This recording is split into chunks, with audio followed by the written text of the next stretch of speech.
আসসালামু আলাইকুম এভরিওয়ান। আজকে আবারও চলে এসেছি নতুন একটি ব্লগ নিয়ে। তো দেখতেই পাচ্ছেন আজকে আবারও আমরা বের হয়েছি।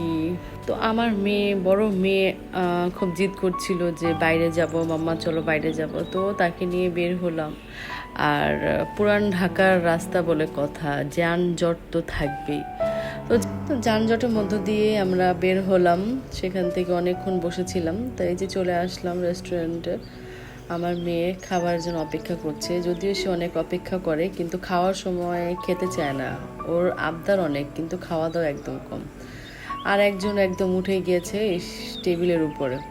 তো খাবার চলে আসছে, বার্গার। এখানকার আমাদের ওল্ড ঢাকার এখানকার বার্গার অনেক মজা। আমরা প্রায়ই ওখানে গিয়ে খাই। বার্গারটা অনেক বেশি ক্রিস্পি আর ভিতরে অনেক বেশি চিকেন, মেয়োনেজ যা যা থাকে সব কিছু দেওয়া থাকে। তো সেখান থেকে আমরা বের হয়ে গেলাম খাওয়া দাওয়া শেষ করে। তো ওরা একটু রাস্তায় হাঁটাহাঁটি করছিল। তো এখানে আমার হাজব্যান্ড আমার মেয়ের জন্য, গরমের জন্য আর কি ড্রেস দেখছিল। পাতলা সুন্দর সুন্দর আর কি গেঞ্জি ছিল বাচ্চাদের।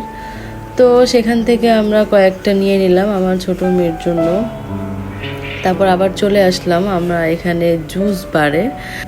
তো যারা পুরান ঢাকায় থাকেন তারা অবশ্যই এই আজিমপুরের জুস বারটা চিনবেন। এখানকার প্রত্যেকটা জুস খুব বেশি মজা।